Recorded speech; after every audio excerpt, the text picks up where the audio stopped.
இங்க ஒருத்தனுக்கு ஒரு வித்தியாசமான பவர் கிடைக்குது. அது என்னன்னா, இவன் பார்க்கும்போது யாரெல்லாம் கிஸ் பண்றாங்களோ அவங்களுக்குலாம் ஃபியூச்சர்ல என்ன நடக்க போகுது அப்படின்ட்டு இவனுக்கு முன்கூட்டியே தெரியுது. அதனால இப்ப இவன் கண்ணு முன்னாடி யாரெல்லாம் கிஸ் பண்ணாங்களோ அவங்களோட ஃபியூச்சர் எப்படி இருக்கும் அப்படின்ட்டு முன்கூட்டியே தெரிஞ்சுக்கிறான். ஆக்சுவலா இவனுக்கு இந்த பவர் எப்படி கிடைச்சிருக்குன்னா, ஒரு நாள் நின்றுட்டு இருக்கும் போது ஒரு பொண்ணு வந்து கீழே கடந்த புத்தகத்தை இவனோடதுன்னு நினைச்சு இவன்ட்ட கொடுத்துட்டு போயிருவா. அந்த புத்தகத்தை என்னைக்கு தொட்டு வாங்கணும் அன்னையில இருந்து இவனுக்கு இந்த மாதிரி பவர் கிடைச்சிருக்கும். இப்ப அந்த புத்தகத்தை திருப்பி அந்த பொண்ணுகிட்டே கொடுத்துட்டா நம்மளுக்கு இந்த பவர் போயிரும் நினைச்சு அந்த பொண்ணோட டான்ஸ் கிளாஸ்ல போய் கலந்துகிட்டு அந்த பொண்ணுகிட்ட கொஞ்சம் கொஞ்சமா பேச ஆரம்பிக்கிறான். அப்ப அந்த பொண்ணு இவனும் கொஞ்சம் கொஞ்சமா க்ளோஸ் ஆக அந்த பொண்ணு வீட்டுக்குள்ள அவனை கூட்டிட்டு போறா. அப்ப கூட இவன் அந்த இடத்துல அந்த புத்தகம் பத்தி எங்கேயோ இருக்குமா அப்படின்ட்டு வீடு ஃபுல்லா தேடி பார்ப்பான். ஆனா அங்க அந்த புக்கு சம்பந்தப்பட்ட விஷயம் எதுவுமே இருக்காது. இப்ப அந்த பொண்ணு இவனும் ரொம்ப க்ளோஸ் ஆக ஆரம்பிக்கிறாங்க. அந்த பொண்ணு எப்படின்னா இவனை லவ் பண்ணவே ஆரம்பிச்சிடறா. இவனுக்குமே அந்த பொண்ணு ரொம்ப பிடிச்சிருக்கும். ஆனா அதை வெளிக்காட்டாம நடக்க போற டான்ஸ் காம்படிஷனுக்காக கூட்டமா இருக்க ஒரு இடத்துக்கு போய் பிராக்டிஸ் பண்ணுவாங்க.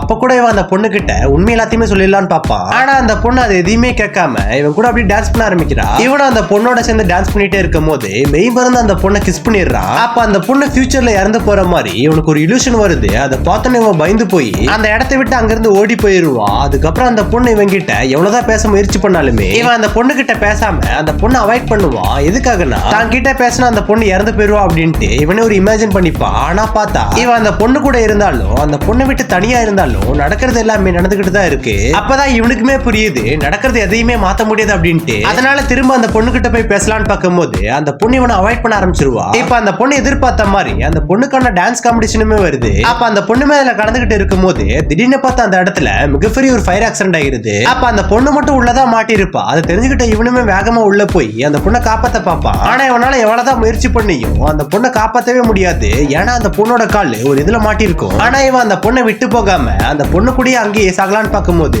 திடீர்னு அங்க மிகப்பெரிய ஒரு மழை வந்து அது எல்லாத்தையுமே அணைச்சிருது. கிளைமேக்ஸ்ல இவனுமே அந்த பொண்ணை காப்பாத்தி அந்த பொண்ணு கூட சேர்ந்துடுறான்.